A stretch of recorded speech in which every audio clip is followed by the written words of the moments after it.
പ്രശസ്ത നോവലിസ്റ്റായ ബെന്യാമിൻ എഴുതിയ ഒരു മലയാളം നോവലാണ് ആടുജീവിതമെന്ന് നമുക്കെല്ലാവർക്കും അറിയാം. 1993 ആലപ്പുഴയിൽ നിന്നും വലിയ സ്വപ്നങ്ങളുമായി സൗദി അറേബ്യയിൽ ജോലിക്കായി പോയി വഞ്ചിക്കപ്പെട്ട് അവിടെ മരുഭൂമിയിലെ ഒരു ആടുവളർത്തൽ കേന്ദ്രത്തിൽ എത്തപ്പെടുകയും അവിടെ ദാരുണ സാഹചര്യങ്ങളിൽ 3-ലേറെ വർഷം അടിമപ്പണി ചെയ്യേണ്ടി വന്ന നജീബ് എന്ന മലയാളി യുവാവിൻ്റെ കഥയാണ് ഈ നോവലിന് ആധാരം.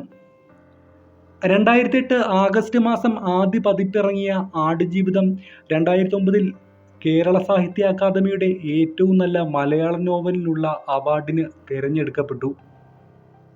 നാട്ടിൽ ഒരു തൊഴിലാളിയായി ജോലി ചെയ്തിരുന്ന നജീബ് ഒരു സുഹൃത്തിൻ്റെ ബന്ധുവഴി കിട്ടിയ തൊഴിൽ വിസയിലാണ് സൗദി അറേബ്യയിലേക്ക് പോയത്. കൂടെ അതേ വഴിക്ക് തന്നെ വിസ കിട്ടിയ ഹക്കീം എന്ന കൂട്ടുകാരനും ഉണ്ടായിരുന്നു.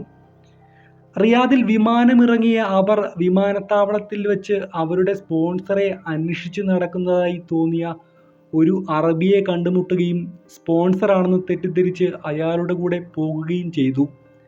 എന്നാൽ അവർ എത്തപ്പെട്ടത് മസ്ര എന്നറിയപ്പെടുന്ന 2 വ്യത്യസ്തമായിട്ടുള്ള ആടുവളർത്തൽ കേന്ദ്രത്തിൽ ആയിരുന്നു.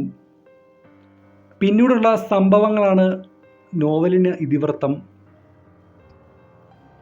ജീവിച്ചിരിക്കുന്ന ഒരു വ്യക്തിയുടെ അനുഭവങ്ങളെ ആധാരമാക്കിയുള്ളതാണെങ്കിലും ആടുജീവിതം വെറുമൊരു ജീവിതകഥയല്ലെന്ന് ബെന്യാമിൻ ഓർമ്മിപ്പിക്കുന്നുണ്ട്. നജീബ് റിയാദിൽ കാലുകുത്തുന്ന ദിവസമായി നോവലിൽ പറയുന്ന 1992 ഏപ്രിൽ 4 തന്നെയാണ് താൻ പ്രവാസ ജീവിതത്തിലേക്ക് തിരിഞ്ഞതെന്നും നോവലിസ്റ്റ് വെളിപ്പെടുത്തുന്നുണ്ട്. മധുരമായ ഗദ്യം, അനുഭവതീവ്രമായ പ്രമേയം, മലയാളിത്തമെല്ലാം ഒത്തിണങ്ങിയ ഒരു നോവലാണ് ഇതെന്ന് ഈ കൃതിയെക്കുറിച്ച് പ്രശസ്ത സാഹിത്യകാരി പി. വത്സല പുകഴ്ത്തിയിരുന്നു.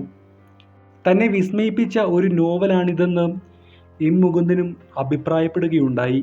ആലപ്പുഴ ജില്ലയിലെ കാർത്തികപ്പള്ളി താലൂക്കിൽ ഹരിപ്പാടിനടുത്ത് ആറാട്ടുപുഴ പഞ്ചായത്തിൽ 1962 മെയ് 15 ജനിച്ച നജീബ് എന്ന വ്യക്തിയുടെ യഥാർത്ഥ ജീവിതത്തെ ആസ്പദമാക്കിയാണ് ബെന്യാമിൻ ആടുജീവിതം എന്ന നോവൽ രചിച്ചത്. ഗൾഫിലെ ജോലിക്കാരുടെ വിജയകഥകളായിരുന്നു ബെന്യാമിൻ കൂടുതലും കേട്ടിരുന്നതെങ്കിലും ഒരു പരാജയകഥ എഴുതാൻ അദ്ദേഹത്തിന് താല്പര്യമുണ്ടായിരുന്നു.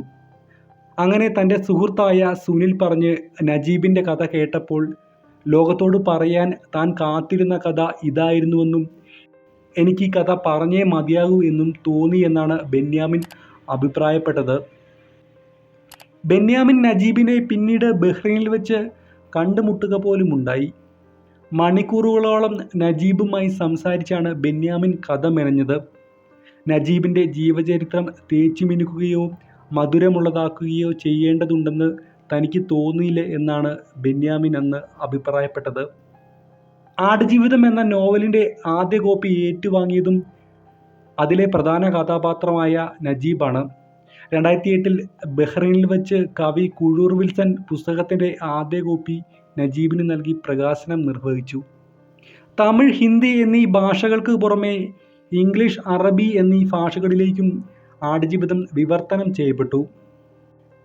ബെന്യാമിൻ എഴുതിയ മലയാളികൾക്ക് എക്കാലവും കൂടെ കൊണ്ടു നടക്കാൻ പറ്റിയ നല്ലൊരു മലയാള നോവലാണ് അദ്ദേഹം എഴുതിയ ആടുജീവിതം.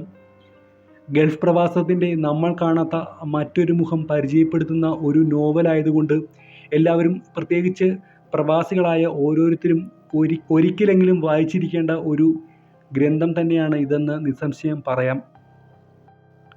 ആമസോണിൽ ബെസ്റ്റ് സെല്ലിംഗ് ബുക്സിൻ്റെ ലിസ്റ്റ് എടുത്തു നോക്കിയാൽ ആദ്യം തന്നെ കാണാം ബെന്യാമിൻ്റെ ആടുജീവിതം. ഇതിനോടൊപ്പം തന്നെ ബെന്യാമിൻ്റെ ആടുജീവിതം എന്ന നോവലിനെ ആസ്പദമാക്കി ബ്ലസ്സി സംവിധാനം ചെയ്യുന്ന പൃഥ്വിരാജ് നായകനായിട്ടുള്ള ആടുജീവിതം എന്ന സിനിമ അടുത്തയാഴ്ച റിലീസ് ചെയ്യുകയാണ്. ആടുജീവിതത്തിൻ്റെ ഗ്രന്ഥകാരനായ ബെന്യാമിനെക്കുറിച്ച് പറയുകയാണെങ്കിൽ അദ്ദേഹം നല്ലൊരു നോവലിസ്റ്റും നല്ലൊരു ചെറുകഥ എഴുത്തുകാരനും കൂടിയാണ്. അദ്ദേഹം 1992 മുതൽ 2013 വരെ ഗൾഫിൽ പ്രവാസ ജീവിതം നയിച്ച ഒരു വ്യക്തി കൂടിയാണ്. അതുകൊണ്ട് അദ്ദേഹത്തിൻ്റെ മിക്ക നോവലുകളുടെ സാരാംശവും ഗൾഫ് പ്രവാസം ജീവിതം തന്നെയാണ്. എങ്കിലും അദ്ദേഹത്തിൻ്റെ നോവലുകളിൽ ഇപ്പോഴും മുന്നിൽ നിൽക്കുന്നത് അദ്ദേഹത്തിൻ്റെ ആടുജീവിതം എന്ന നോവൽ തന്നെയാണ്.